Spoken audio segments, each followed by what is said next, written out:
ನಮಸ್ಕಾರ ಸ್ನೇಹಿತರೆ. ಇಂದು ನೀವು ಕೇಳುತ್ತಿರುವ ಪಾಕಿಸ್ತಾನ ತೆಗೆದುಕೊಂಡ ಒಂದು ವಿಚಿತ್ರ ಮತ್ತು ಮಾನವೀಯತೆಯ ವಿರುದ್ಧ ನಿರ್ಧಾರದ ಬಗ್ಗೆ. ಪಾಕಿಸ್ತಾನ ಇಂದು ಬೆಳಗ್ಗೆ 8 ಗಂಟೆಯಿಂದ ಅಟ್ಟಾರಿ-ವಾಘಾ ಗಡಿಯಲ್ಲಿ ತೆರೆದಿದ್ದ ತನ್ನ ನಾಗರಿಕ ಸ್ವಾಗತ ಕೌಂಟರ್ಗಳನ್ನು ಮುಚ್ಚಿದೆ. ಇದರಿಂದ ವೃದ್ಧರು, ಮಹಿಳೆಯರು, ಮಕ್ಕಳು ಸೇರಿ ಹಲವಾರು ಜನರು ಗಡಿಯಲ್ಲಿ ಪರದಾಡುತ್ತಿದ್ದಾರೆ. ಭಾರತವು ಸ್ಪಷ್ಟವಾಗಿ ಹೇಳಿದ್ದು, ಮುಂದಿನ ಸೂಚನೆ ಬಂದರೆಂದು ಪಾಕ್ ಪ್ರಜೆಗಳು ಗಡಿಯ ಮೂಲಕ ಮನೆಗೆ ಹಿಂತಿರುಗಬಹುದು ಎಂದು.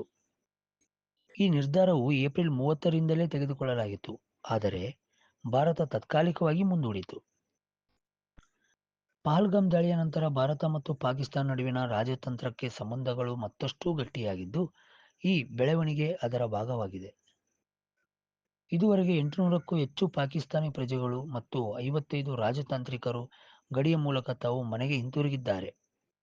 ಅಲ್ಲದೆ 1500 ಹೆಚ್ಚು ಜನ ಭಾರತೀಯರು ಪಾಕಿಸ್ತಾನದಿಂದ ಹಿಂತಿರುಗಿದ್ದಾರೆ.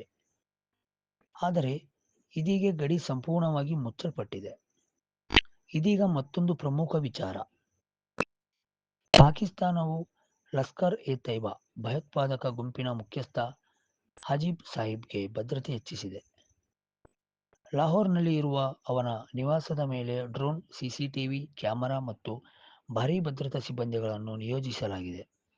ನಾಗರಿಕ ಪ್ರವೇಶವೂ ನಿಷೇಧಿಸಲಾಗಿದೆ.